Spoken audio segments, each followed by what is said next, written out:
एक मारवाड़ी था, उसको घूमने का बड़ा शौक था।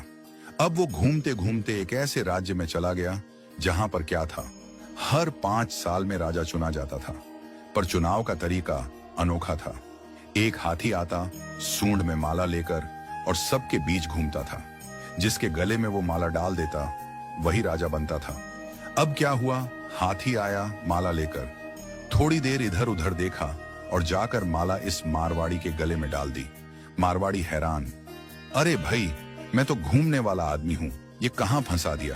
खैर, उसे राजा बना दिया गया, सिंहासन पर बिठाया गया। राजपुरोहित आया, तिलक करते हुए शर्तें सुनाने लगा। भैया, आपको 5 साल के लिए राजा बनाया जा रहा है, लेकिन 5 साल पूरे होते ही आपको यहां से सैकड़ों किलोमीटर दूर एक उफनती नदी के किनारे छोड़ दिया जाएगा। उस नदी में घड़ियाल हैं, मगरमच्छ हैं, जिनकी वजह से आप नदी पार नहीं कर सकते। अगर किसी तरह पार कर भी गए तो उसके बाद आएगा एक गहरा जंगल जिसमें हिंसक जानवर और खतरनाक राहें हैं। वहां आप जानो और आपकी किस्मत। अब तक जो भी राजा बना था उसे मालूम था कि 5 साल बाद मरना तय है, तो वह 5 साल बस ऐश करता था, भोग विलास, मजा, तामझाम। लेकिन यह मारवाड़ी अलग निकला। उसने सोचना शुरू किया, अब मुझे 5 साल बाद क्या करना है। राज्य की जो भी आमदनी आती थी उसमें से 51% जनता की भलाई में लगाने लगा, और बचे हुए 49% से उसने अपने आगे की प्लानिंग की।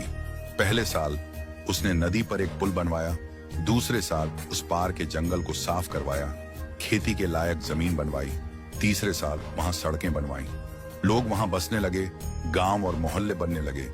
चौथे साल एक छोटा सा महल बनवाया जहां वह आगे जाकर रह सके। 5वें साल अपने जीवन भर का खर्च, जरूरी चीजें, अनाज, सब कुछ वहां स्टोर करवा दिया। अब 5 साल पूरे हो गए। परंपरा के अनुसार लोग उसे ढोल नगाड़ों के साथ विदा करने आए। लोगों की आंखों में आंसू थे।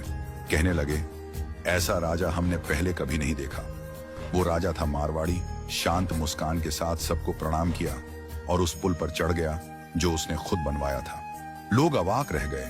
हजारों राजा आए गए, मारे गए, लेकिन ये पहला राजा था जो भवसागर को पार कर गया। कथा का संदेश, हम सभी इस धरती पर सीमित समय के लिए आए हैं। ये जीवन 5 सालों की तरह है। जो इस समय को मौज में घंवा देता है वो अंत में उस भवसागर में गिरता है जहां मगरमच्छ, घड़ियाल, दुख और पीड़ा है।